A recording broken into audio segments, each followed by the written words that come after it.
Nous sommes sur le mystère de sa volonté. Précisément sur qu'est-ce que le royaume. Le troisième point de la définition. Le royaume en tant que nation.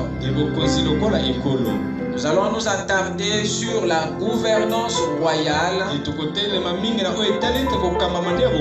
et son expansion.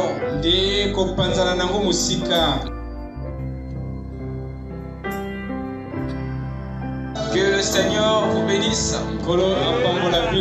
Nous remercions le Seigneur pour la grâce qu'il nous a accordée de venir dans sa présence ce soir. Car chaque jour est un don que nous recevons de Dieu. Dormir, se réveiller, c'est une grâce. C'est pourquoi nous voulons en tirer le maximum de profit au possible. Pour la gloire du Seigneur. Amen. Amen. Amen. Amen. Ce soir, je vais vous inviter très respectueusement à vous lever pour lire les Saintes Écritures. Nous allons lire à deux endroits. D'abord dans Ésaïe chapitre 9, le verset 5 à 6. Ensuite, nous prendrons le livre de Jacques au chapitre 3, le verset 7. Le verset 7. Ensuite, nous lirons le verset 3 et 4. Ésaïe 9. Voici ce qui est dit.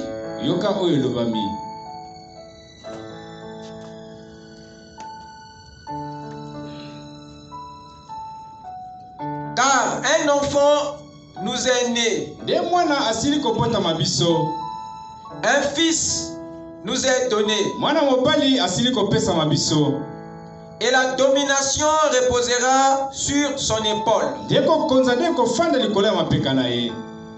On l'appellera admirable, conseiller, Dieu puissant, Père éternel, Prince de la paix. Pour donner à l'empire de l'accroissement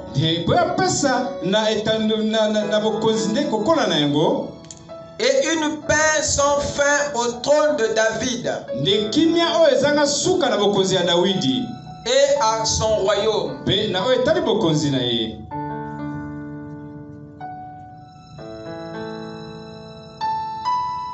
L'affermir et le soutenir par le droit et par la justice.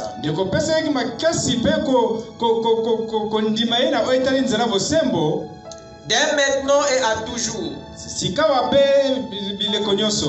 Voilà ce que fera le zèle de l'Éternel des armées. Amen. Avec nos têtes inclinées. Tu es digne, tu es digne. Jésus, tu es digne, tu es digne. Envoie, tu es digne.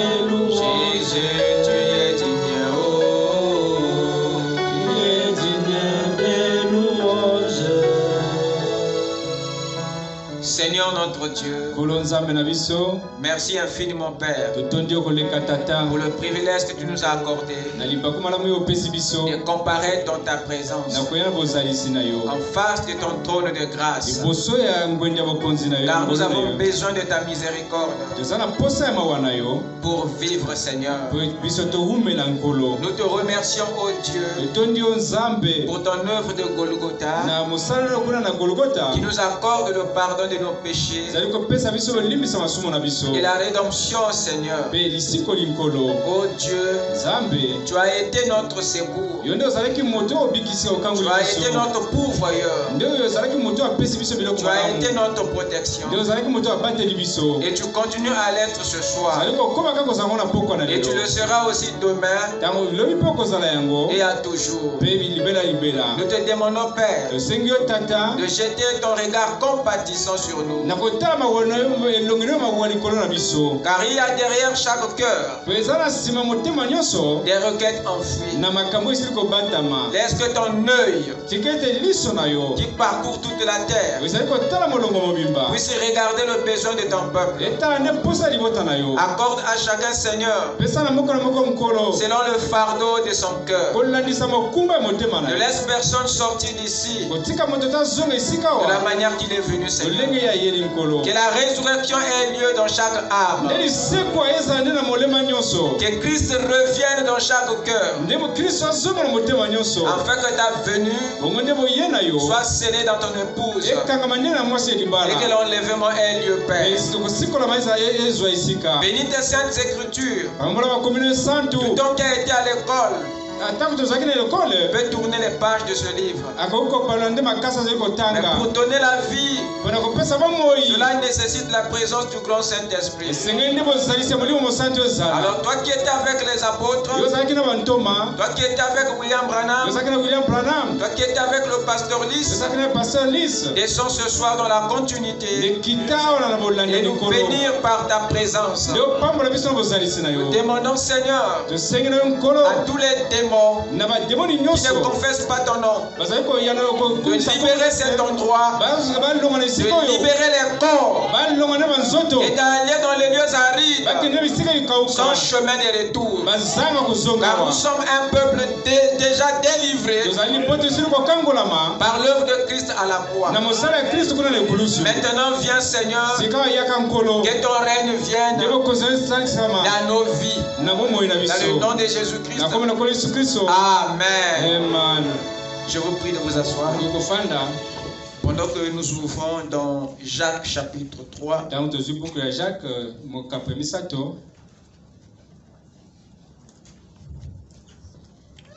Commençons au verset 7.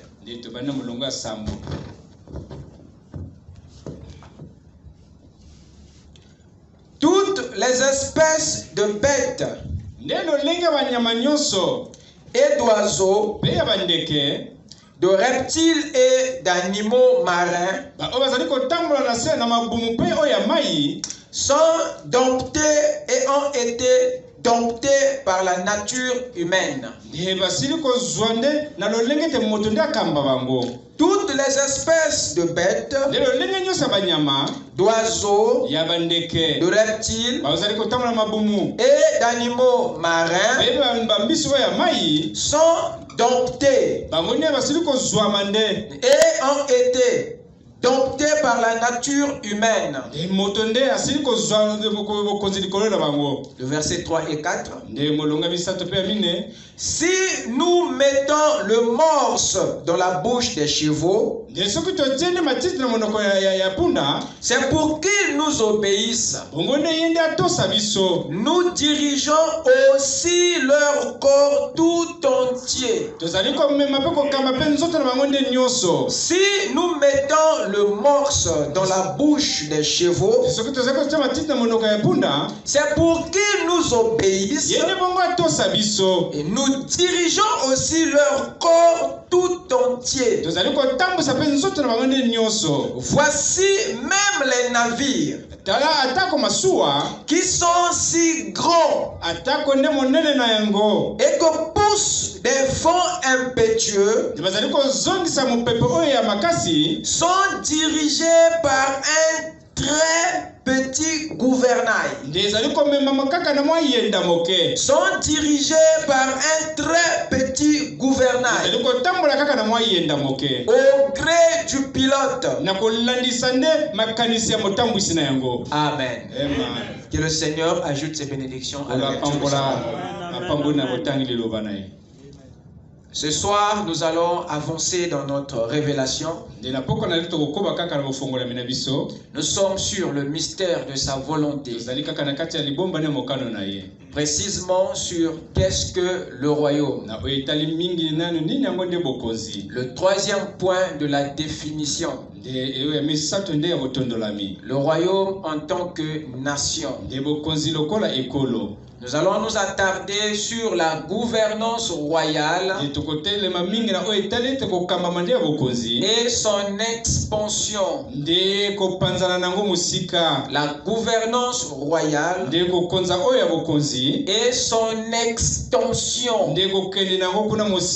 Quelqu'un peut dire Amen? Amen.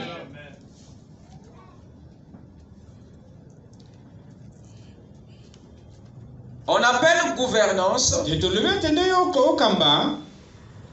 la manière de Dieu, le roi, de concevoir ou d'exercer l'autorité à la tête d'une humanité composée de plusieurs individus issus de plusieurs nations.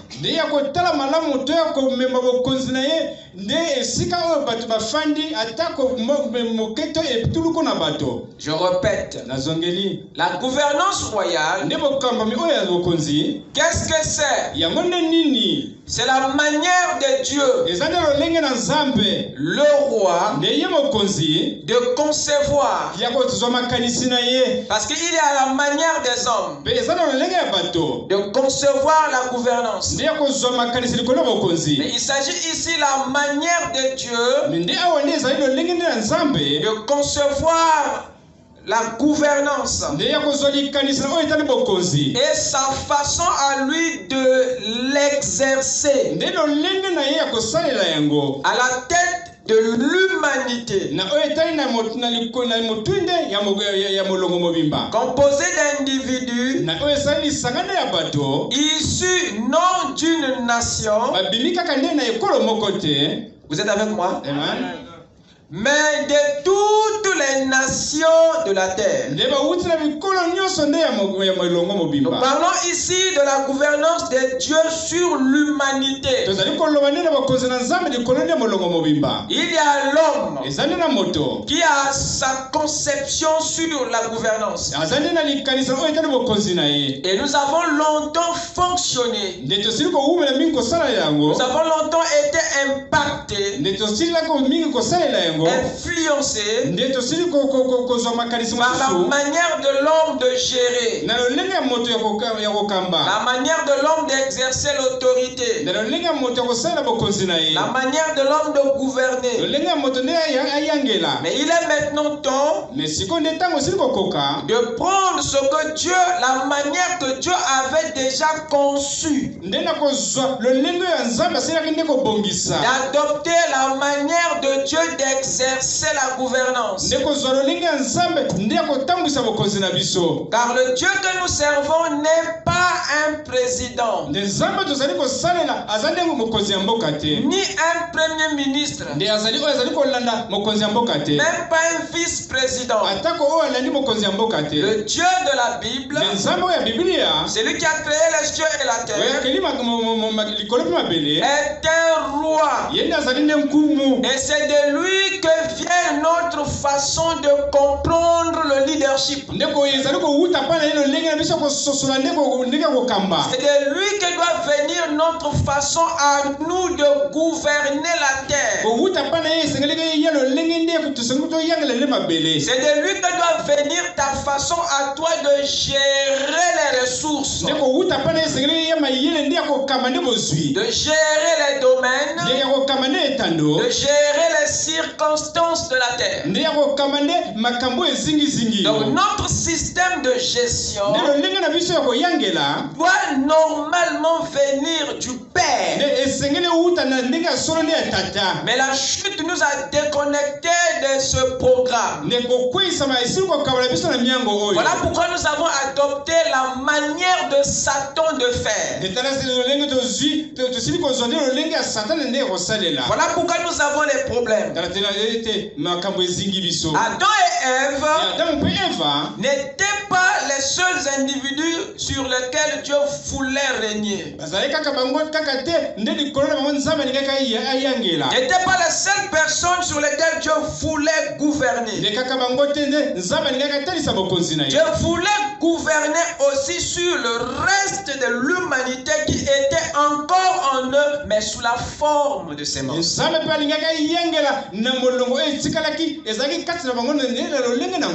De même Israël n'était pas la seule nation que Dieu poursuivait sur la terre.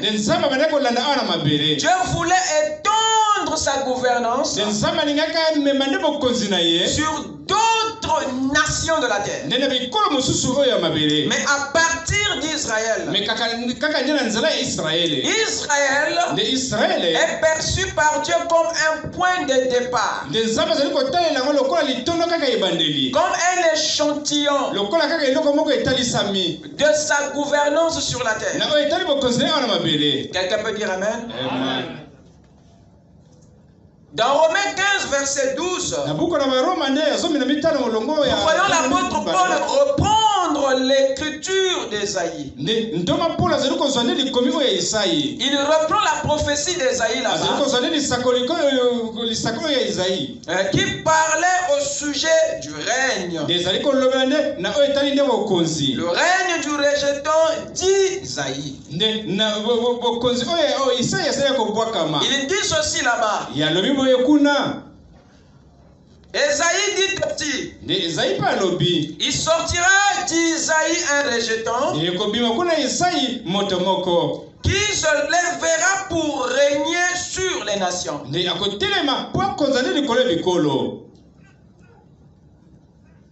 Et les nations espéreront en lui.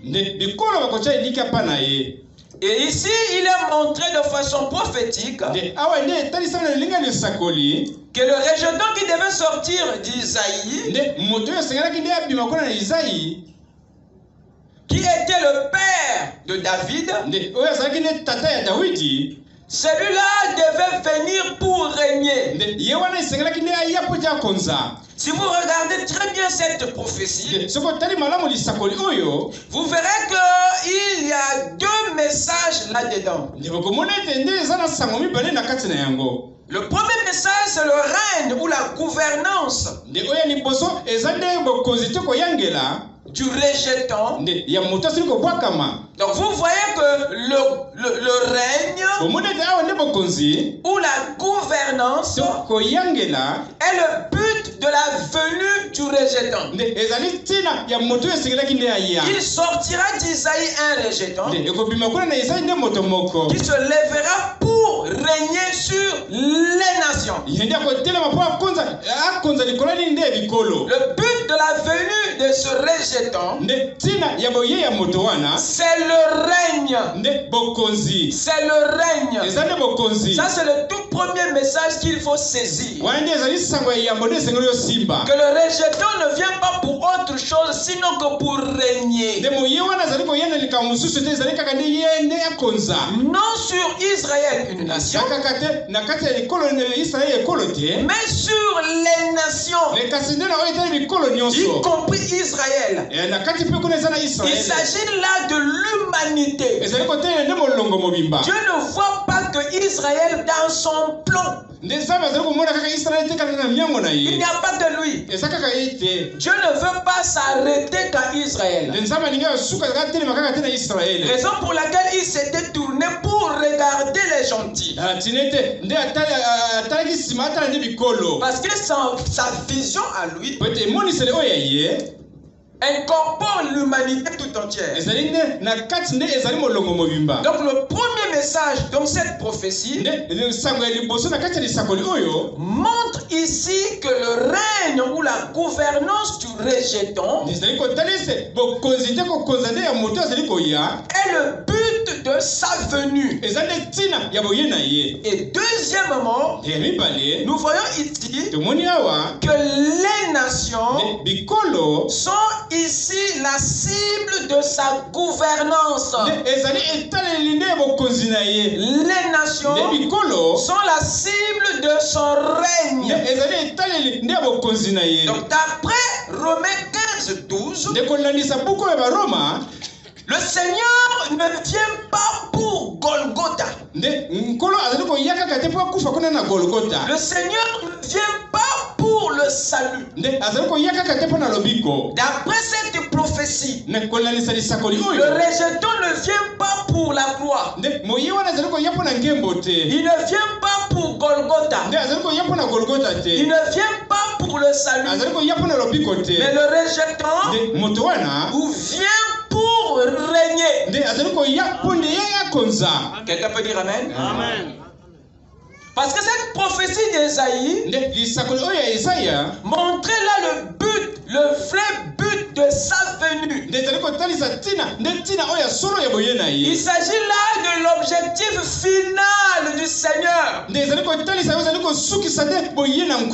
Mais il ne pouvait pas venir régner sur un peuple au cou raide. Il ne pouvait pas conduire un peuple ou une nation au cœur endurci par le péché. Dieu ne pouvait pas venir gouverner sur un peuple déformé par la chute. Il voulait bien gouverner, exercer sa royauté sur l'humanité. Mais il y a une chose qui rendait sa gouvernance impossible. C'est l'état dans lequel l'humanité se trouvait. Alors c'est ça qui l'a obligé d'établir le rachat. Voilà pourquoi Dieu devait d'abord nous racheter avant de nous gouverner. Il était obligé de nous sauver d'abord avant de régner sur nous. Il devait d'abord nous guérir avant de nous conduire. Donc c'est le règne qui a introduit le programme du salut. Par la croix, Dieu nous a rachetés des mains de celui qui nous retenait dans la servitude, afin de permettre au Saint-Esprit de mieux nous gouverner après le salut, le rachat. Car le salut ou le rachat facilite la gouvernance de Dieu dans l'homme. Le salut nous dispose et nous prédispose à la conduite, au leadership du Saint-Esprit dans notre vie. Voilà pourquoi Dieu, pour les raisons de sa royauté, pour les raisons de sa prééminence, pour les raisons de sa gouvernance, il a introduit d'abord le rachat. Parce qu'il sait qu'il est plus difficile de conduire un païen qu'un homme sauvé. Quelqu'un peut dire Amen? Amen. Ouvrez avec moi rapidement dans Jacques chapitre 3. L'écriture que nous venons de lire. Qu'est-ce qui se passe, mes chers amis?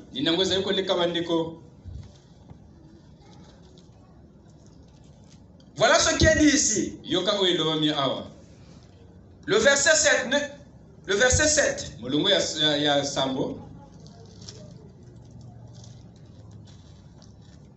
Toutes les espèces de bêtes, d'oiseaux, de reptiles et d'animaux marins sont domptés et ont été domptés par la nature humaine.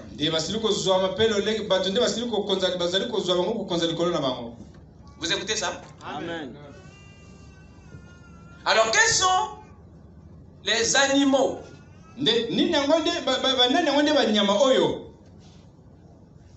que la nature humaine a contrôlé, a réussi à maîtriser? Jacques ne rentre pas dans une longue citation d'animaux, mais Jacques nous donne simplement un animal pour nous expliquer le domptage que l'homme a réussi sur le monde animal. Le verset 3 dit ceci: si nous mettons le morse dans la bouche des chevaux pour qu'ils nous obéissent, nous dirigeons aussi leur corps tout entier. Arrêtez-nous d'abord là. Le Saint-Esprit n'utilise pas Jacques juste pour nous montrer combien l'homme a réussi à maîtriser les animaux. Non, ce n'est pas ça l'objectif. Le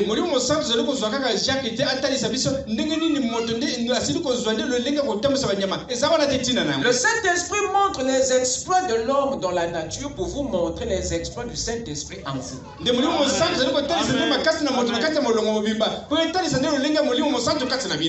Il nous parle de trois choses ici au verset 3. Il parle de nous. Deuxièmement, il parle du morse. Et troisièmement, il parle du cheval. Il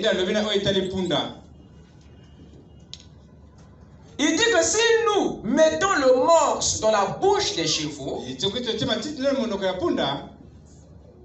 c'est pour obtenir du cheval l'obéissance, pour le diriger, lui, son corps tout entier. Donc il est évident que tu contrôles qu'une partie du cheval.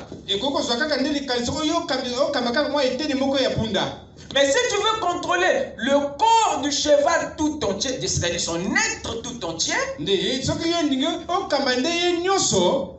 Jacques nous parle ici, il faut donc utiliser le morse.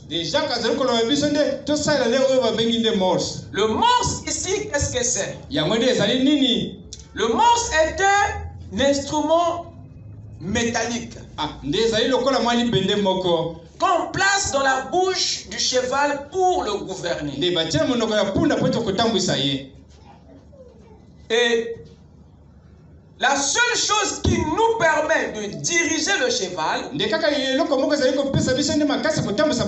c'est le morse. Entre toi et le cheval, il y a ce qu'on appelle le morse. C'est grâce au morse que le cheval te donne son son obéissance. C'est grâce au morse que le cheval te donne sa soumission. C'est grâce au morse que toi tu réussis à gouverner le corps tout entier du cheval. Donc vous remarquez que sans ce morse-là, il te sera difficile d'obtenir la soumission du cheval, de contrôler le cheval, de gouverner sur le cheval. Et avant de le diriger, il est mieux pour toi de placer d'abord le morse. Ensuite, tu peux maintenant monter sur le cheval. Donc il n'y a pas de gouvernance avant de placer le morse. Parce que le morse est la pièce qui te permet de contrôler le cheval tout entier. Ce que Jacques raconte ici, c'est une expérience que l'homme a eu à faire sur cet animal appelé le cheval. Le morse est un outil très important pour la maîtrise du comportement du cheval. Tu n'as pas besoin du morse quand tu ne veux pas monter sur le cheval. Mais quand tu veux gouverner, diriger, conduire, maîtriser le cheval, pendant que tu le conduis, il est impératif que tu places d'abord le morse. Alors si la question du morse n'est pas encore réglée, sache-le que la gouvernance sur le cheval n'est pas au rendez-vous. Tu auras des problèmes, mon frère, pour discipliner ce cheval. C'est lui qui va te conduire là où il veut aller. Mais si tu veux que le cheval comprenne ton message, fasse ce que toi tu dis et veux, il faut qu'il y ait ce morse. Parce que c'est par le morse que tu réussis à diriger, à gouverner le cheval et tout son être entier. Amen. Or ce tableau-ci n'est qu'un reflet de ce que Dieu poursuit réellement dans l'homme. La manière que l'homme s'est pris pour contrôler l'animal, c'est comme ça aussi Dieu s'y prend pour nous gouverner. Le principe est le même. Le cheval ici, c'est l'humanité. C'est l'homme. Vous êtes avec moi? C'est toi le cheval. Et l'intention de Dieu est de te gouverner. Or, dans la gouvernance, Dieu a besoin de ton obéissance. Dans la gouvernance, Dieu attend ta soumission à ce qu'il dit sa parole. Dans la gouvernance, Dieu veut te conduire. Dites Amen. Dans la gouvernance, Dieu veut décider à ta place. Toi tu peux proposer, mais c'est lui qui a le dernier mot. Dans la gouvernance, Dieu veut la prééminence, l'autorité, la royauté sur toi. Voilà son intention originelle. Mais il ne peut pas arriver au règne dans ta vie s'il ne place pas d'abord le morse en toi. toi. Celui-ci, on le plaçait dans la bouche du cheval. Mais le mort spirituel de Dieu le place dans le cœur de l'homme. Et ce mort représente le Saint-Esprit. C'est par le Saint-Esprit la nouvelle naissance, le véritable salut. C'est par le Saint-Esprit que Dieu te conduit toi. Dieu règne par le Saint-Esprit. S'il ne règle pas la question de la nouvelle naissance en toi, s'il ne règle pas la question du Saint-Esprit, si le salut n'est pas réglé, il aura du mal pour te conduire et te gouverner. Parce que Frère Branham dit que le Saint-Esprit a été donné pour conduire. C'est par le Saint-Esprit que Dieu te conduit. Sans le Saint-Esprit, Dieu a du mal à conduire ce cheval humain. Alors ce qui amène le mort spirituel dans ta vie, c'est la gouvernance. Dieu veut te gouverner. Voilà pourquoi il amène d'abord la nouvelle naissance. Il amène d'abord le Saint-Esprit. Il veut résoudre la question du salut pour maintenant être libre de te gouverner. Quelqu'un peut dire Amen? Prenons le verset 4.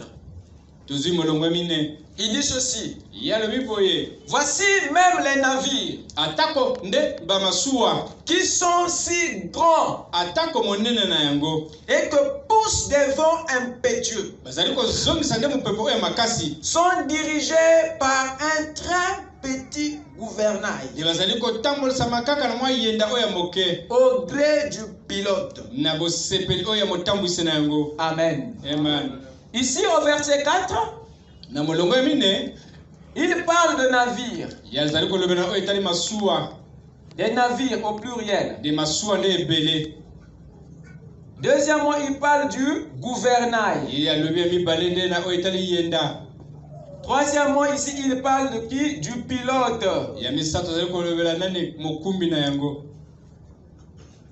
Voilà un autre cas qu'il soulève. Il dit que voici même les navires qui sont si grands, poussés par des vents impétueux, mais sont dirigés par quelque chose de très petit appelé le gouvernail, mais au gré du pilote. Le navire est grand, il est attaqué par des vents, mais ce n'est pas les vents qui donnent la direction au navire. C'est quelque chose qu'on appelle le gouvernail. C'est lui qui oriente. C'est lui qui donne la direction à ce gros navire au gré du pilote. Quelqu'un peut dire Amen? Amen. Le gouvernail, c'est un dispositif de direction qu'on fixe à l'arrière d'un navire ou d'un avion pour lui donner une direction. On le fixe à l'arrière du navire pour dire au fond. Quelqu'un me suit? Voilà le cas qu'il soulève encore. Il montre ici que malgré les vents qui poussent, qui attaquent le grand navire, mais la direction du navire est donnée par le gouvernail au gré du pilote. Mais ce gouvernail, il faut le fixer avant de mettre le bateau dans l'eau. Ne mettez pas d'abord, ensuite vous cherchez à mettre le gouvernail. Quand le vent va l'attaquer, vous risquez d'avoir des problèmes pour maîtriser le bateau. Frère Branham dit dans l'histoire de sa vie que son père avait un ami avec lequel il prenait le whisky et il aimait souvent utiliser le bateau de l'ami de son père parce que son bateau à lui avait un gouvernail. Mais celui du prophète n'en avait pas. Ce qui fait que vous êtes obligé d'avoir des pagaies se battre pour donner la direction. Donc le combat est différent entre un bateau qui a un gouvernail et un autre qui n'en a pas. Quelqu'un peut dire amen? La bataille n'est pas la même. Or le gouvernail facilite l'orientation du navire.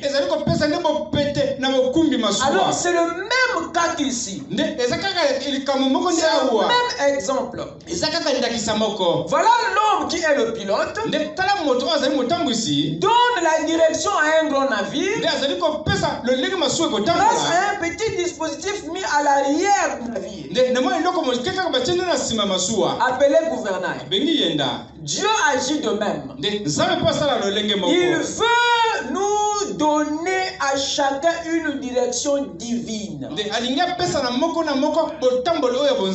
Il veut gouverner chacun d'entre nous.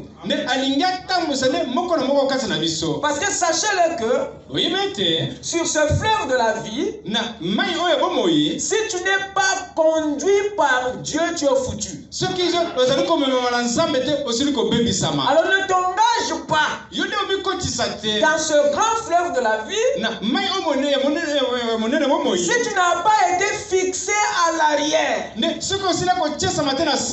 Et le gouvernail ici qui doit être fixé à l'arrière, et c'est le Saint-Esprit qui doit être fixé après le corps et l'esprit. Parce qu'à l'arrière du corps et de l'esprit, vous avez l'âme. Et c'est là qu'on doit fixer le gouvernail qui est le Saint-Esprit. Et une fois que c'est fixé, alors c'est grâce à ce gouvernail que Dieu, le pilote, va pouvoir maintenant donner une direction à ta vie. Donc le gouvernail, ça permet au grand pilote de l'univers de gouverner ce grand navire que toi tu représentes. Et lorsque tu perds ton gouvernail, voilà pourquoi vous remarquez que dans les eaux, quand un grand navire a perdu son gouvernail, c'est fini. Ils vont se battre parce qu'ils feront entraîner sans pourtant avoir la maîtrise. Voilà pourquoi mon cher frère, je t'annonce ce soir. Le Saint-Esprit ne nous a pas été donné pour nous rendre vieux. Mais c'est pour des raisons de direction et de leadership que le Saint-Esprit veut que nous l'ayons. Car par le Saint-Esprit, tu peux entendre la voix de Dieu. Par le Saint-Esprit, tu peux entendre les instructions. Par le Saint-Esprit, tu deviens sensible même à la présence des mauvais esprits. Le Saint-Esprit te rend sensible à la présence de Dieu et à la présence de son ennemi. Le Saint-Esprit devient pour toi le flair. Et c'est par lui que le ciel est connecté à toi. C'est par son canal que tu reçois les instructions de Dieu. Et Dieu te gouverne. Il règne dans ta vie par le gouvernail. Donc le gouvernail, il est la clé de la gouvernance. Et la gouvernance, qu'est-ce que c'est? C'est le règne du pilote sur le navire.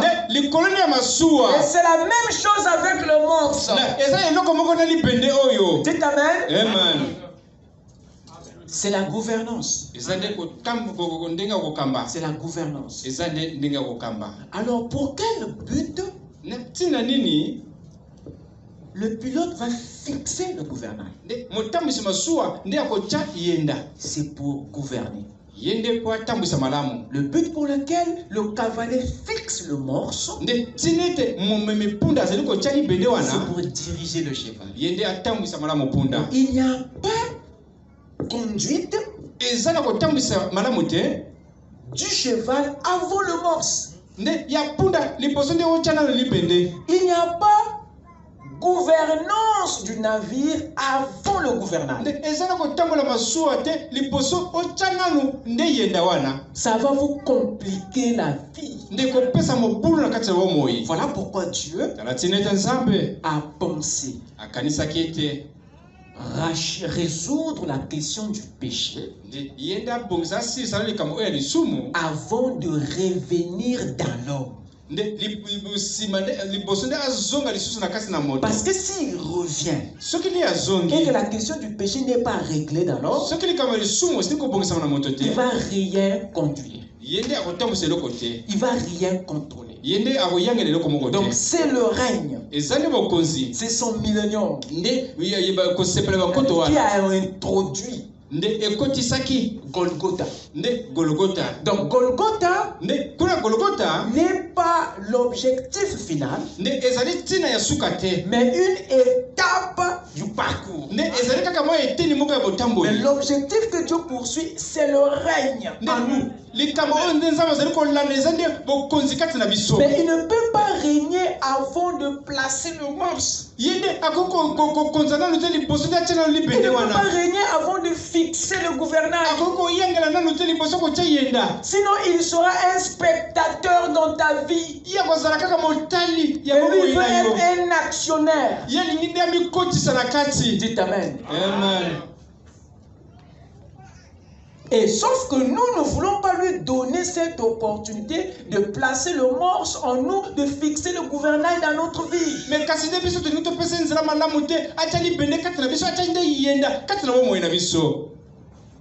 Mais gloire soit rendue à Dieu. Que les sceaux ont été brisés. Alors, remarquez avec moi, dans Ésaïe 9, à partir du verset 5, qu'est-ce qui est dit là-bas? Ouvrez vos Bibles.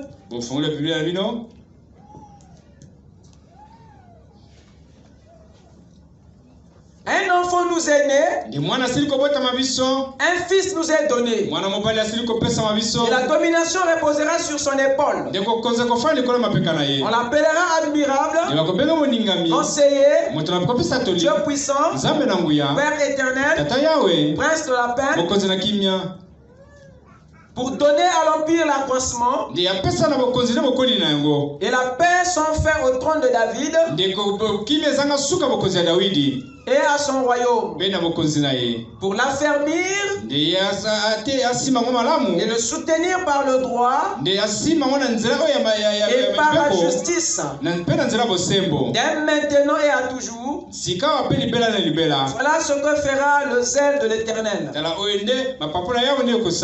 Dans cette écriture, Dieu nous apporte les détails sur les deux grands attributs de la rédemption, qui est sauveur et Seigneur. Là-dedans, vous verrez la lumière que Dieu jette sur les deux grands attributs de la rédemption, à savoir le Sauveur et le Seigneur. C'est pas tout. Il éclaire aussi les deux grandes parties de la rédemption. La première partie de la rédemption traite le salut. Et la dernière partie de la rédemption traite le règne. Et le Sauveur est l'attribut de Dieu pour le salut. Et le Seigneur est l'attribut de Dieu pour le règne ou la gouvernance.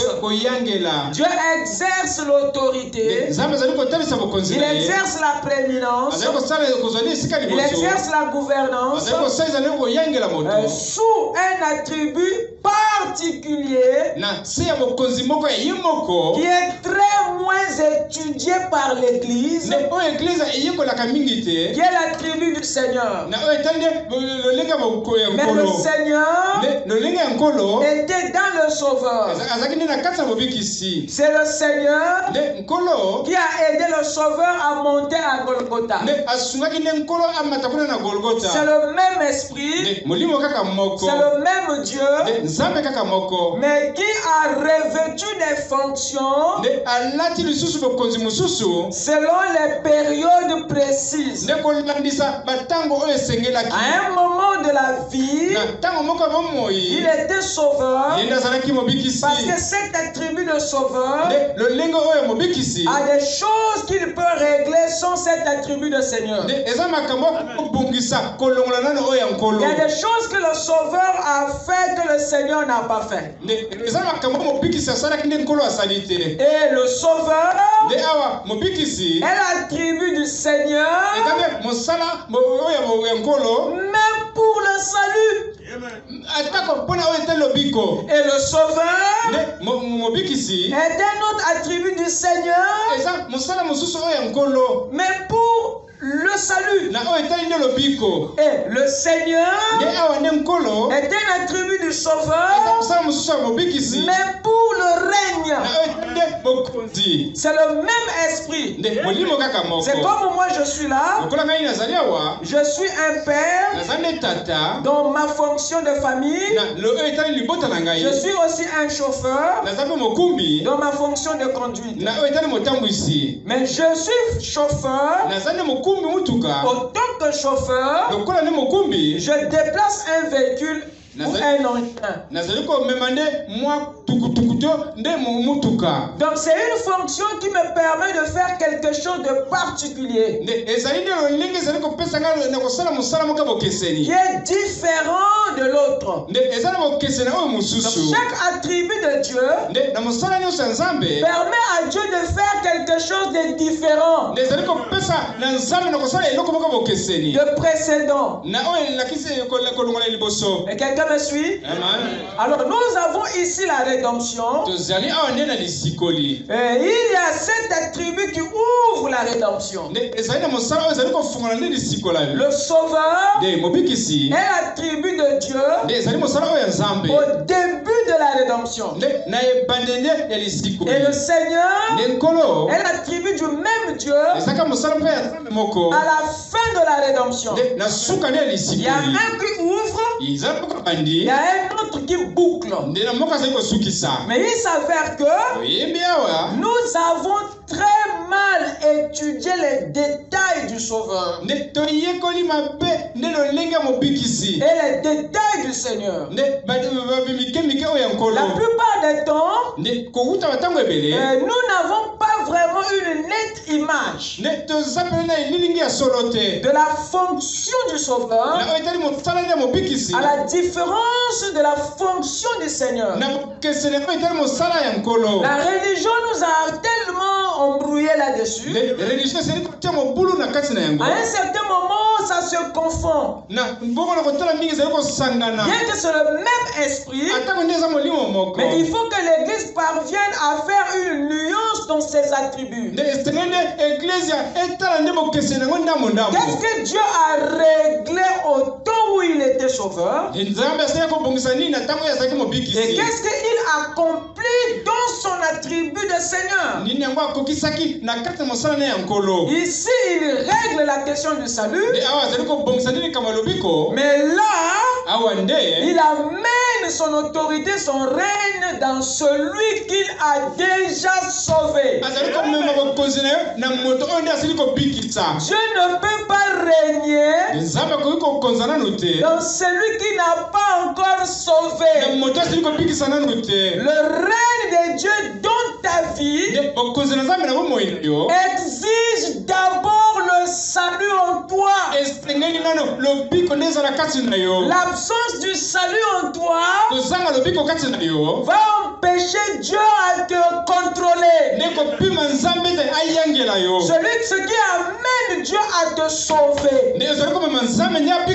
c'est le règne. C'est ça qui l'amène à pouvoir te sauver. C'est pas le don de l'esprit. C'est pas le parler en langue. Dieu ne te sauve pas pour chanter dans la chorale. Dieu ne te sauve pas pour avoir un PV. Dieu ne te sauve pas pour être différent. Dieu ne te sauve pas pour avoir la religion. Mais Dieu te sauve pour t'introduire dans le royaume. Dieu te sauve pour qu'il puisse avoir la facilité de régner sur toi. La seigneurie, c'est le but du sauveur. C'est pour régner que Dieu nous sauve. Dites Amen. Amen. Alors, comment savoir que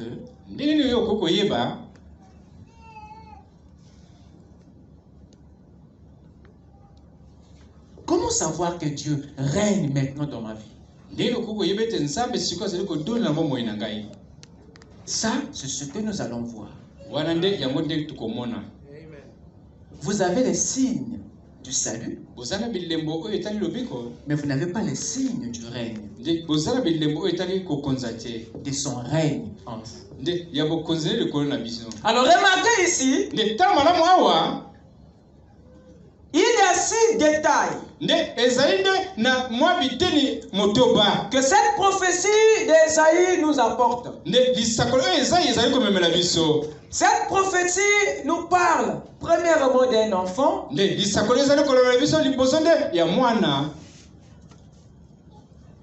Un enfant qui est comment? Qui est né, n'est-ce pas? Un enfant qui nous est né. Deuxièmement, il parle d'un fils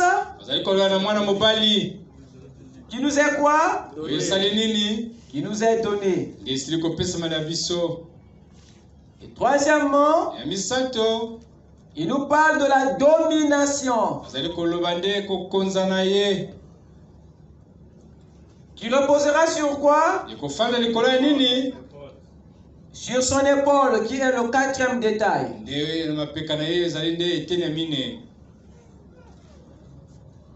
Et le 5e détail, il parle de l'accroissement. L'accroissement de quoi? De l'empire. Et 6e, il parle de la paix au trône et à son royaume. Voilà les 6 détails d'Ésaïe 9. Nous avons un enfant. Nous avons un fils. Nous avons la domination. Nous avons son épaule. Nous avons l'accroissement et la paix de l'empire et du royaume. L'enfant ici a été... L'enfant est né. C'est ce que Ésaïe dit ici. Un fils nous est né. né. Un enfant, pardon, nous est né.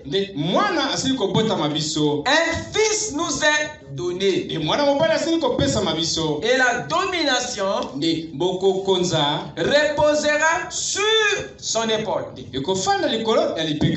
Pour dire que la domination va s'exercer sur son épaule.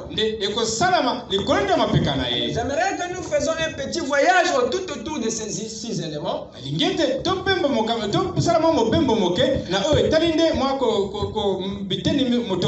Nous avons ici le premier élément qui est l'enfant. Il y a un détail qui nous oriente. Il dit c'est la naissance. L'enfant nous est né. Cela déjà nous montre la Vierge Marie, la naissance immaculée.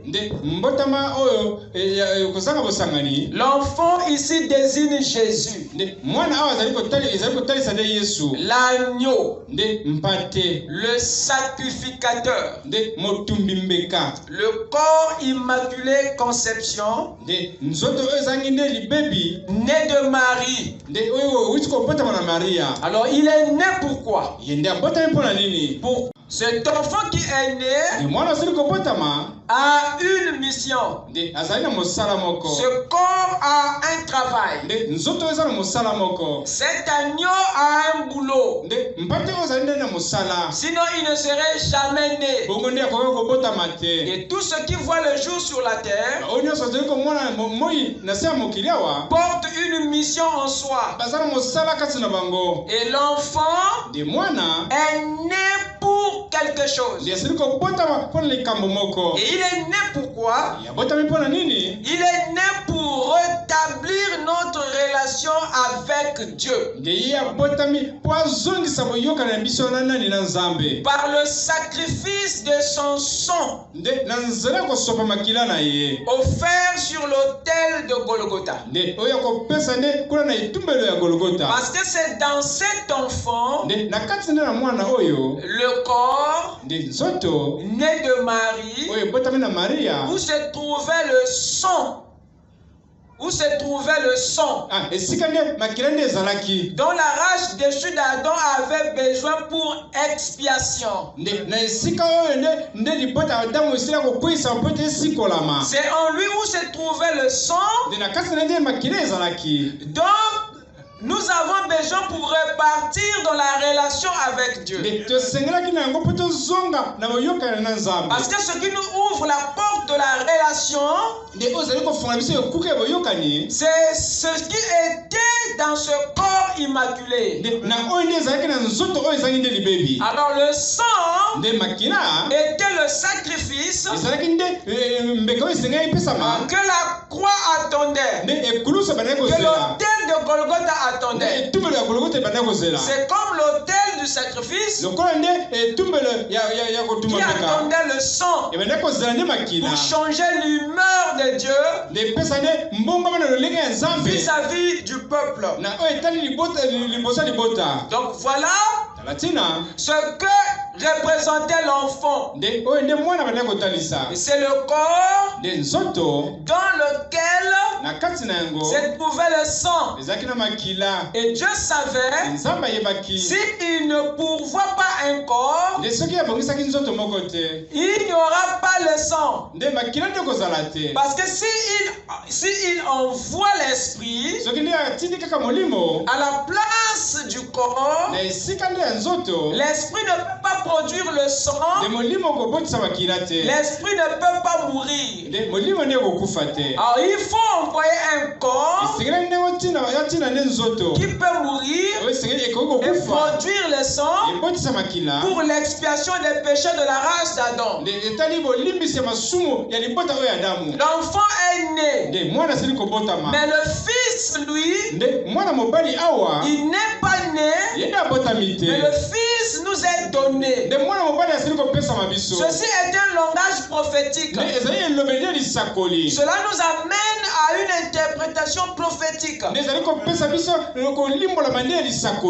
fils, lui, il est né. L'enfant, pardon, il est né. Mais le Fils, lui, il est donné. Pour dire que le Fils, lui ne naît pas. Mais lui, il vient. C'est lui qui est le véritable don. Mais le Fils, lui, il vient pourquoi? D'abord, pour commencer, il est qui, il est quoi? Le Fils, c'est Christ. Le lion. La tête. L'esprit. Éternel incarné dans sa plénitude, dans cet enfant qui est Jésus. Mais le Fils ou l'Esprit, lui ne vient pas pour faire la même chose que l'enfant. Le Fils ne vient pas faire la même chose que l'enfant. Le Fils est dans l'enfant. Et c'est la partie spirituelle de l'enfant. Vous êtes avec moi? Amen. Le Fils ici représente l'Esprit qui habitait l'enfant. C'est la partie intérieure de cet enfant. Lui, il était donné pas pour rétablir notre relation avec Dieu, mais le Fils était donné pour rétablir le règne de Dieu sur nous. Avant d'arriver à là, c'est le Fils qui devait conduire l'enfant. Le Fils, c'est l'Esprit. Cet Esprit n'est rien d'autre que Christ. L'Esprit de Dieu incarné sans mesure en Jésus l'enfant.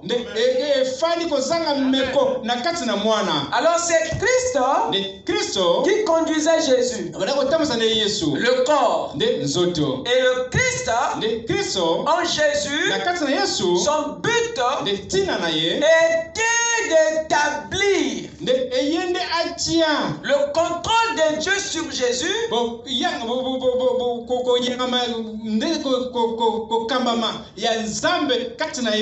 Voilà, il était l'Esprit qui conduisait Jésus. Voilà pourquoi vous avez Jésus-Christ. C'est le même Esprit. Christ est la partie spirituelle de Jésus. Jésus est la partie physique du Christ. Mais Christ avait le contrôle sur Jésus. Et c'est lui Christ qui a conduit Jésus à Golgotha. Christ est la force de Jésus. Jésus avait en lui ce qui devait rétablir notre relation avec Dieu. Et Christ était la clé de ce qui devait rétablir le règne de Dieu sur nous. Et la Bible dit que la domination devait reposer sur l'épaule de qui? L'épaule du Fils qui était dans l'enfant. L'épaule de Christ qui est en Jésus. Jésus c'est le corps né de Marie. Mais Christ c'est l'Esprit qui était en Jésus. Amen. Et lorsque Dieu a voulu venir gouverner sur l'église, il devait maintenant supprimer la forme de Jésus. Parce qu'il ne peut pas vous contrôler sous la forme de Jésus.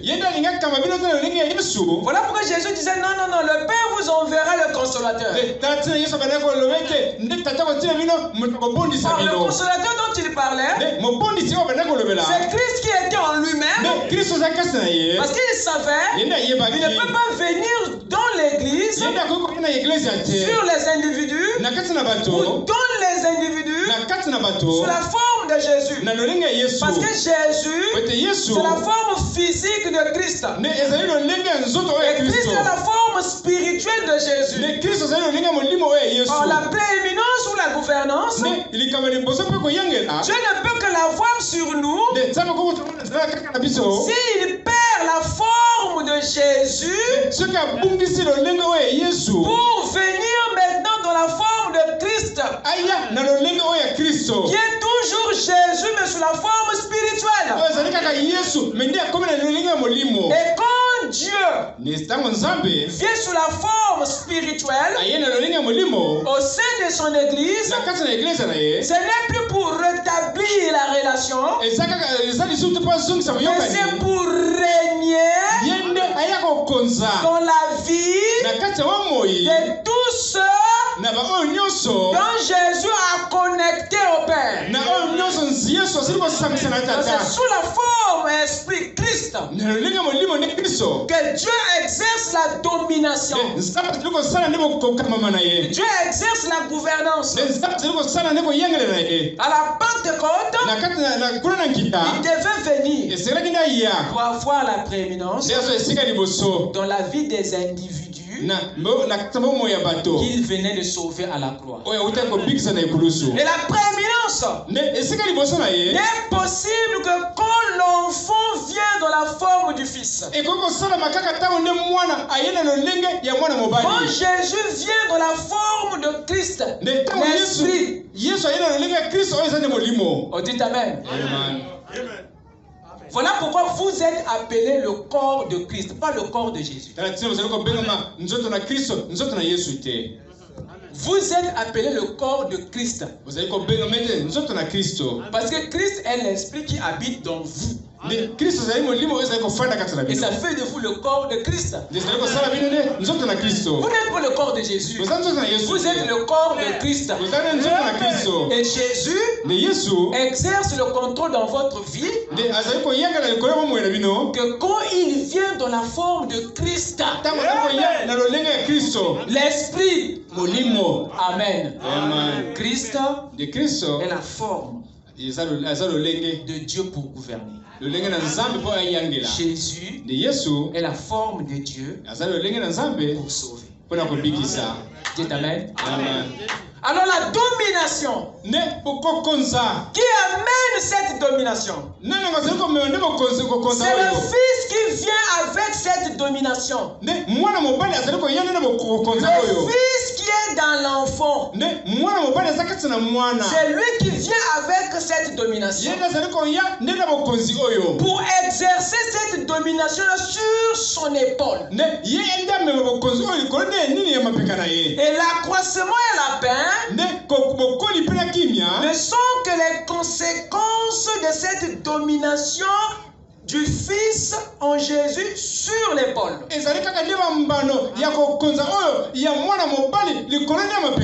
Qu'est-ce qui se passe?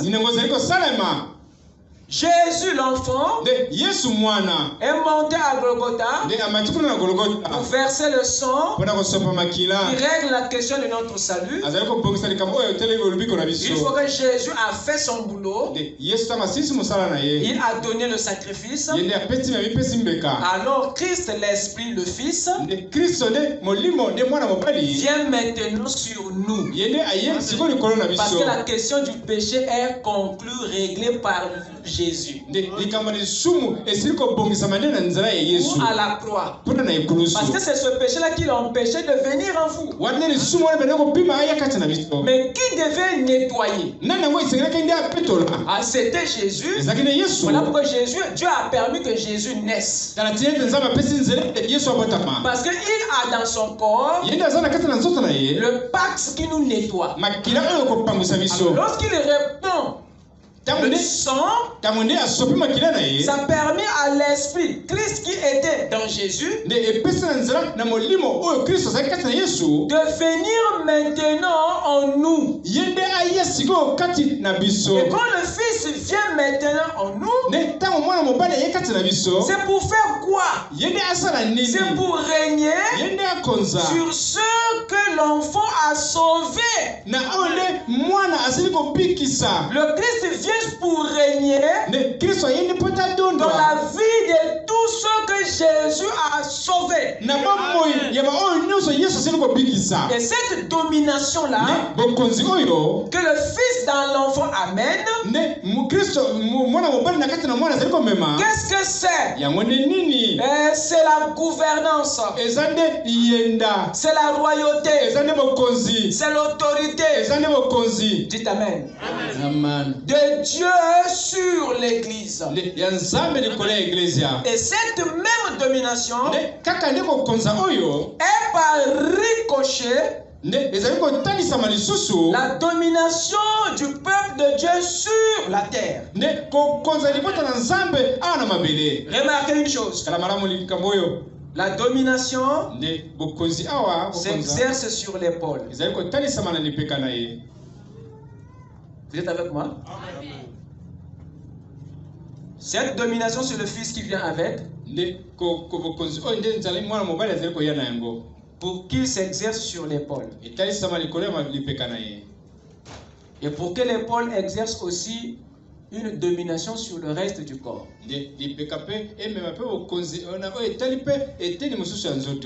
Il dit la domination reposera sur ses épaules. Et l'épaule, qu'est-ce que c'est? C'est la première partie du corps qui est connectée au reste du corps. C'est symbolique. L'épaule, c'est la première partie du corps qui est connectée au reste. Or, le Fils qui vient avec cette domination est dans un corps appelé l'enfant Jésus. Mais cette domination, il peut que le livrer, l'exercer une fois que le Fils a perdu la forme de l'enfant.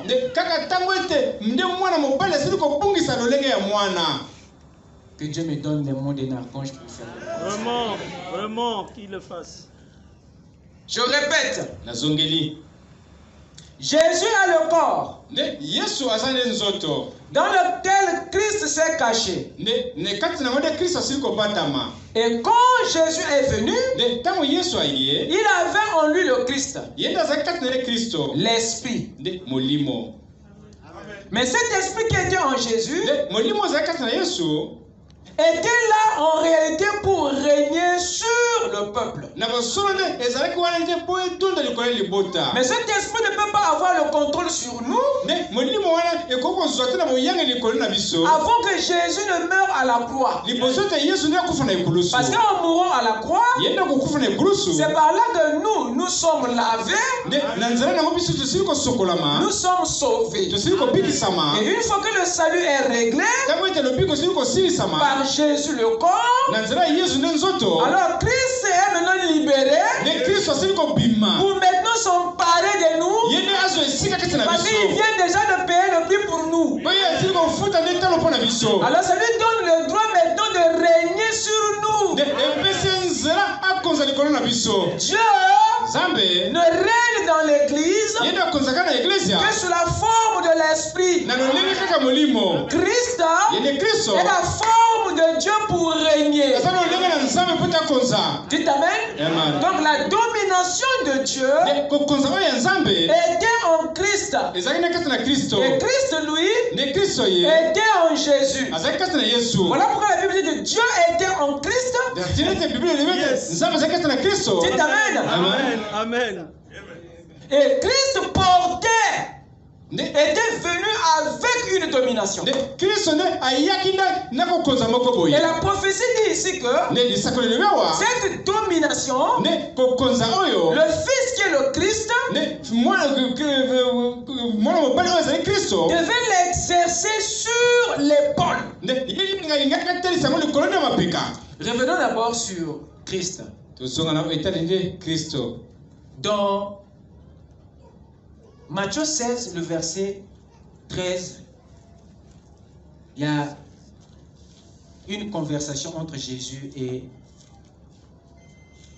ses disciples. Je vais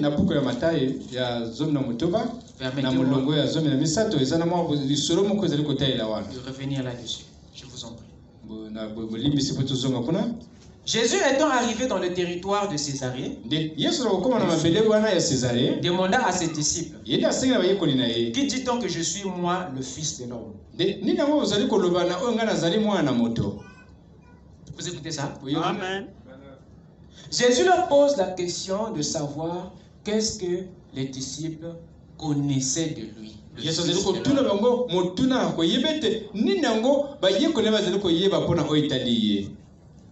Pour dire que les disciples savaient déjà qu'il était le Fils de l'homme. Parce qu'ils disent, que dites-vous que moi je suis le Fils de l'homme? Il leur donne déjà pour dire que non, ce n'est pas le Fils de l'homme dont il voulait savoir qu'il est. Que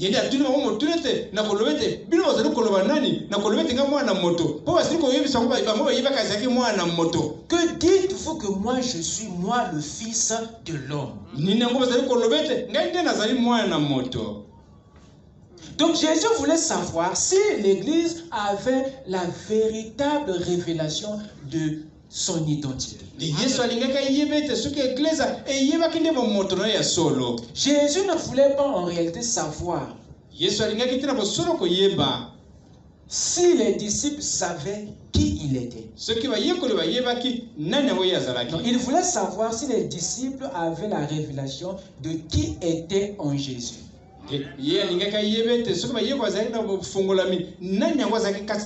Parce que le Fils de l'homme veut dire prophète. Un homme prophète. C'est ça le Fils de l'homme. Le Fils de l'homme signifie un prophète, donc un homme. Vous êtes avec moi? Amen. Et il leur fait déjà savoir que non, je suis déjà un prophète qui est devant vous. Que dites-vous que moi je suis moi un prophète qui est devant vous?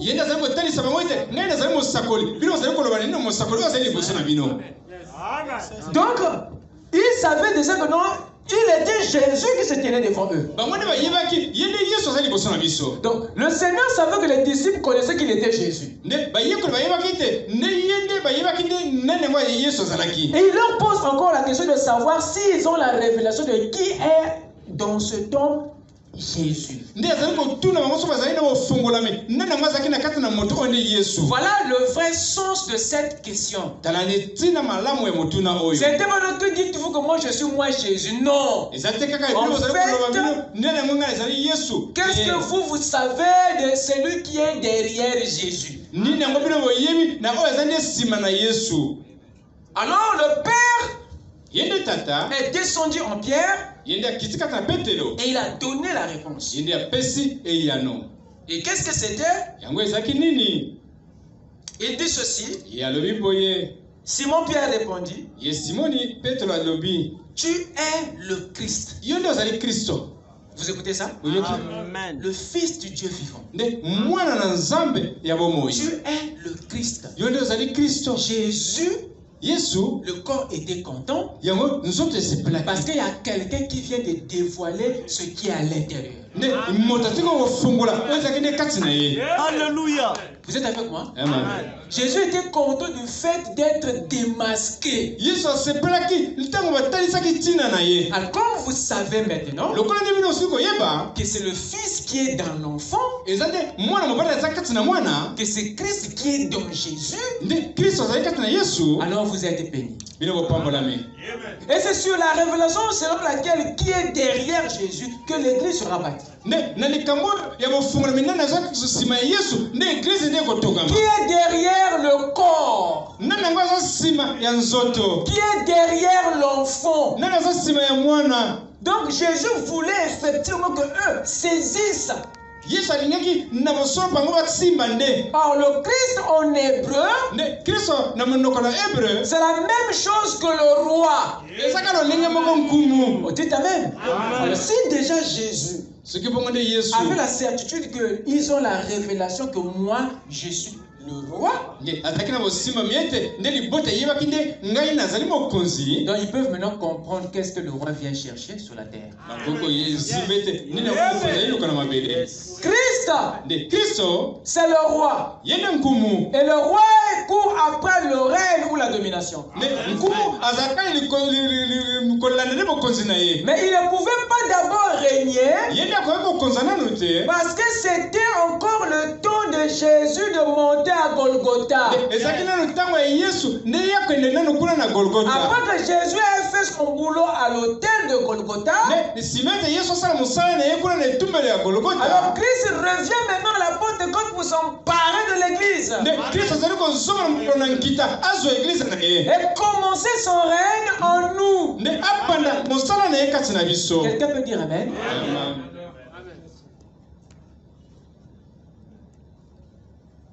L'enfant n'a pas de royaume, c'est le fils qui a le royaume.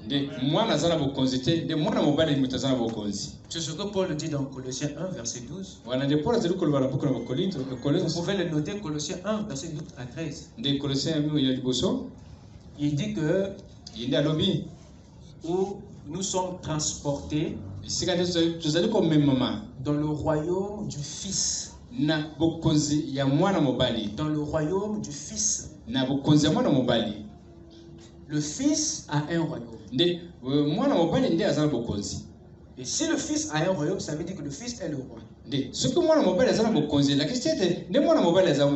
le Fils qui règne, c'est Christ. En nous. L'Esprit. Amen. Voilà pourquoi j'avais dit dernièrement que Jésus n'a pas été envoyé pour régner, mais c'est Christ qui avait été envoyé pour régner. Jésus a été envoyé pour sauver, mais Christ qui était en Jésus, c'est lui qui devait régner. C'est pas scandaleux.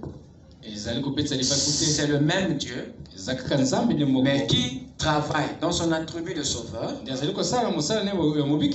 et ensuite dans son attribut de Seigneur. Mais à des époques bien précises, il sauve, il a pris le salut, et il règne sur toi. Ce sont simplement les deux grandes périodes de la rédemption, les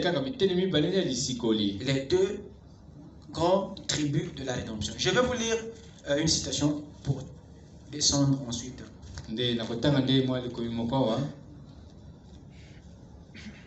Je vais aller ici dans le roi rejeté. Il dit ceci.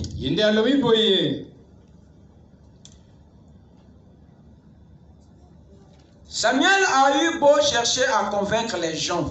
Il était toujours après lui, jour et nuit. Donc le peuple. Nous voulons un roi. Nous voulons dire, voici notre guide.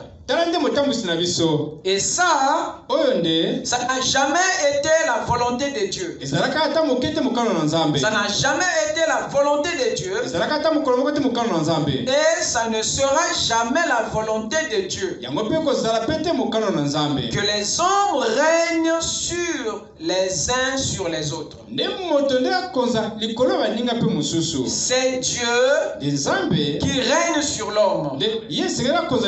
C'est Dieu qui est notre chef, notre roi. Voilà un tableau vraiment très comparable à celui d'aujourd'hui. Puisqu'il semble que l'homme ait encore cette même idée-là, Il semble qu'il n'arrive pas à comprendre que c'est encore Dieu qui règne sur l'homme. Et non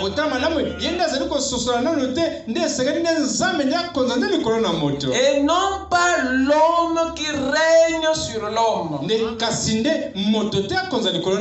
frères Branham montrent que c'est encore aujourd'hui un même problème. Et on ne comprend toujours pas que c'est Dieu qui doit régner sur l'homme. Et non l'homme sur l'homme.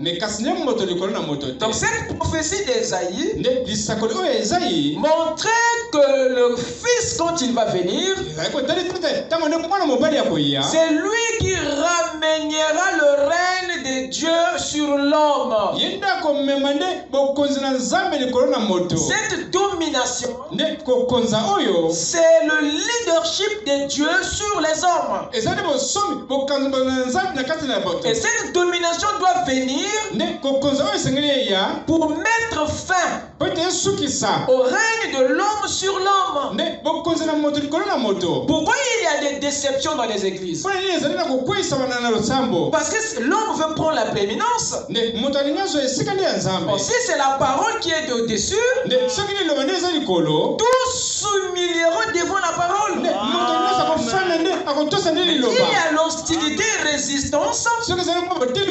Parce que le Saint-Esprit qui est dans vos cœurs sait que ici c'est une affaire d'homme. Voilà que le Saint-Esprit en vous refuse. C'est aussi naturel. Parce que vous n'avez pas été créé pour être dominé par vos semblables. Vous avez été créé pour être dominé par la parole, afin que vous puissiez maintenant dominer sur les ressources, les domaines et les circonstances. Donc Christ doit ramener la gouvernance de Dieu sur l'Église, afin que l'Église exerce sa gouvernance sur la terre. Quelqu'un peut dire Amen? Amen. Voilà pourquoi le royaume est important. C'est la seule chose qui nous ramène dans notre position exacte. Dans les 5 identifications, paragraphe 89, le prophète dit ceci. Les gens le laissent entrer. Ils disent, je le laisserai être mon sauveur. Mais ils ne le laisseront pas être Seigneur. Seigneur, ça veut dire possession, domination. Entre dans mon cœur, Seigneur. Sauve-moi de l'enfer. Mais ne me dis pas quoi faire. Voilà l'attitude des gens. Voilà ce que Frère Branham dit. La tendance est l'attitude des gens. Et ça, nous le voyons dans la religion. C'est là où les gens discutent la seigneurie de Dieu. Mais l'heure est venue où le royaume doit s'installer. Et tous ceux qui sont véritablement sauvés vont aimer le règne du Seigneur. Alors ceux qui rejettent le règne doivent voir leur salut. Parce que le salut a été donné pour le règne. Il y a un problème. Dieu veut avoir sa domination sur son épaule. Afin que l'épaule exerce la domination sur le reste du corps. Dieu veut exercer sa domination sur l'humanité, qui est l'épaule, afin que l'humanité, l'épaule, exerce sa domination sur la terre, le reste. Parce que notre gouvernance sur les circonstances dépend de notre soumission à la domination, sous la domination de Dieu. Qu'est-ce qui se passe? Dans Daniel chapitre 7 là-bas, on nous parle de la domination qui est remise entre les mains du Fils de l'homme. Et là-bas, on montre que cette domination sera une domination éternelle qui ne passera plus. Et on parle maintenant au verset 27 d'un peuple qui va devoir exercer la même domination sur la terre. Donc Christ vient avec la domination du Père sur nous, afin que nous exerçons maintenant la domination sur la terre et tout ce qui environne la terre. Alors, l'épaule ici, qu'est-ce que c'est? J'étais en train de montrer que l'épaule est un langage prophétique ou spirituel qui symbolise en réalité l'empire ou le royaume. Lorsque la domination est ramenée sur l'épaule, ça montre simplement que la domination de Dieu est maintenant, s'exerce maintenant sur l'Église, le royaume. Et lorsque Christ amène la domination de Dieu sur l'Église, c'est là que l'Église exerce à son tour maintenant le contrôle sur la terre.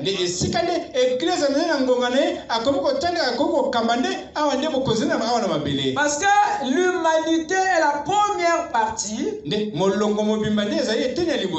la terre est la dernière partie.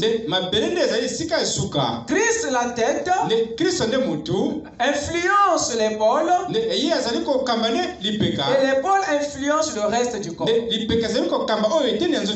Pour dire que ce n'est pas aux épaules d'influencer la tête, mais c'est à la tête d'influencer les épaules, et l'épaule fait descendre son influence sur le reste du corps. C'est l'homme qui est censé dominer sur la terre. Et cette domination ne peut qu'être possible que si l'homme repart d'abord sous la domination de Dieu. Est-ce que quelqu'un peut dire Amen? Amen. Dans les images de Christ ici, le prophète dit: quel est l'endroit le plus fort chez l'homme? Sur ses épaules. Avez-vous remarqué que chez l'homme, ses épaules sont toujours plus larges? À quel endroit peut-il transporter la charge la plus lourde? Sur ses épaules. Quel est l'endroit le plus sûr pour lui? Quand la charge est sur ses épaules.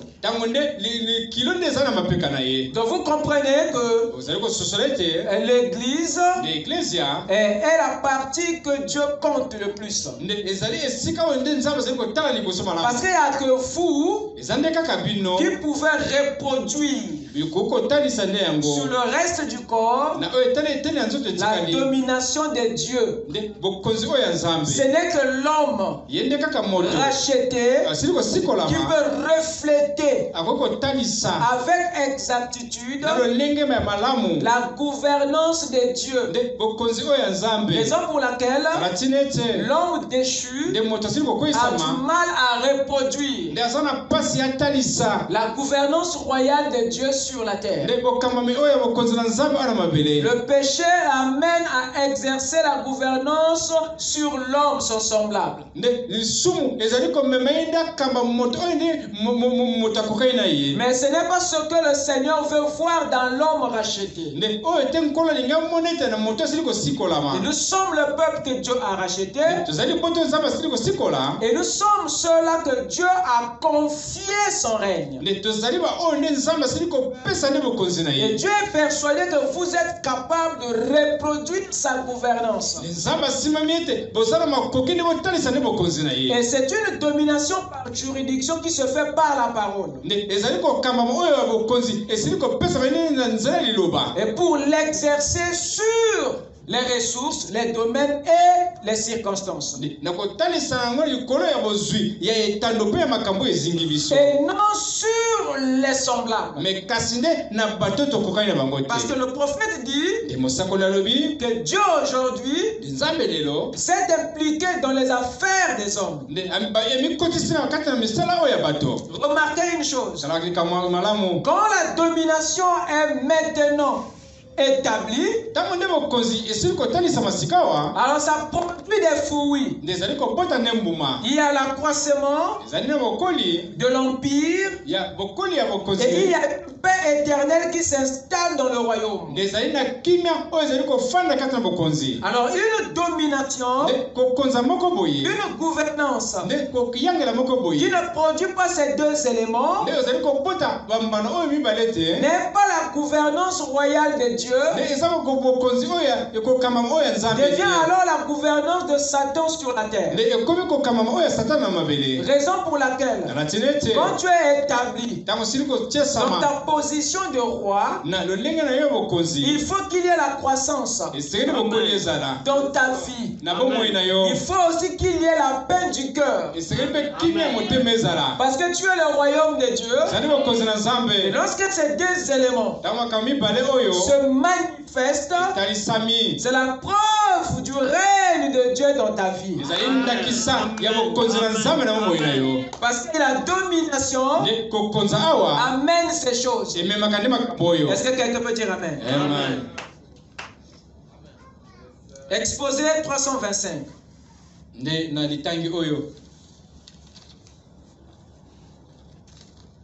Exposé page 325.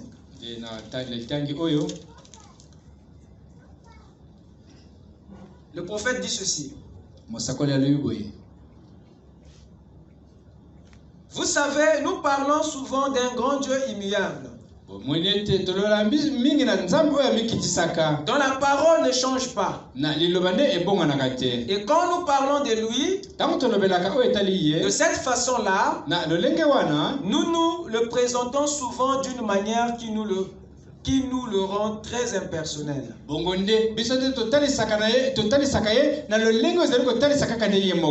C'est comme si Dieu avait fait l'univers et toutes ses lois, et qu'ensuite il se soit retiré et soit devenu un grand Dieu impersonnel. C'est comme si Dieu avait ouvert une voie pour le salut. C'est comme si Dieu avait ouvert une voie pour le salut de l'humanité perdue. La voie de la croix. Et qu'ensuite, une fois que la mort de Christ a eu expié nos péchés, et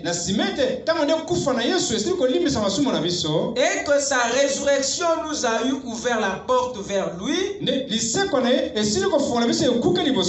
Dieu se soit croisé les bras et se soit retiré à l'arrière-plan. On pense que Dieu a eu à faire ça.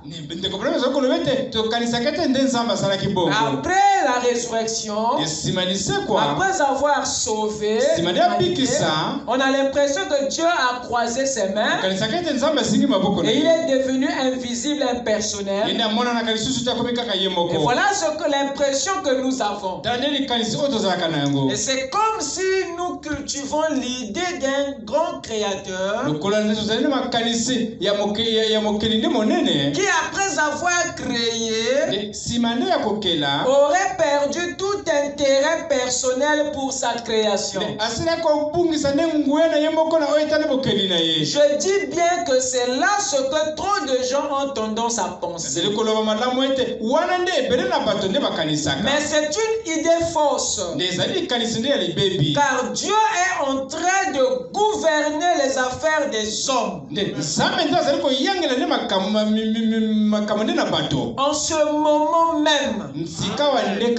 Vous écoutez ça? Amen. Dieu est en train de gouverner les affaires des hommes. En ce moment même. Et la bonne question, c'est les affaires de quel homme que Dieu est en train de gouverner. Dieu est en train de gouverner les affaires des hommes qu'il a sauvés et rachetés. Parce que le salut en vous ramène la gouvernance royale de Dieu en nous. Que le Seigneur vous bénisse.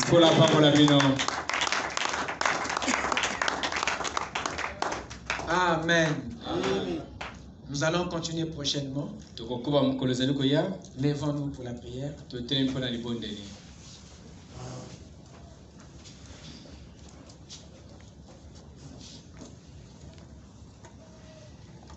Avec nos têtes inclinées. Oh Dieu, plus près de toi. Plus près de toi. C'est le mot de la foi. Jésus, plus près de toi.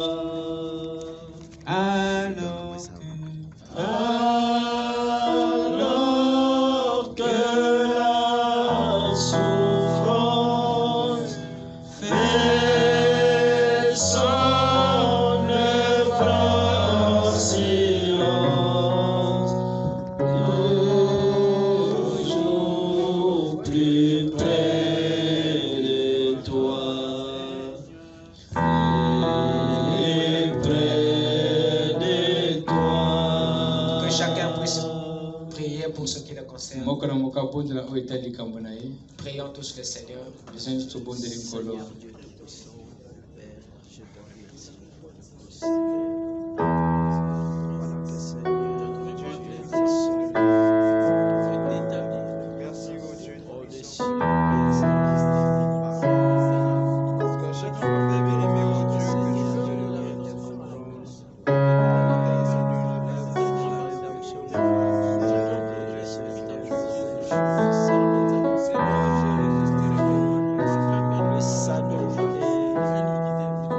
règne, Père bien-aimé.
Nous te prions, Seigneur, de recevoir l'écho de notre cœur.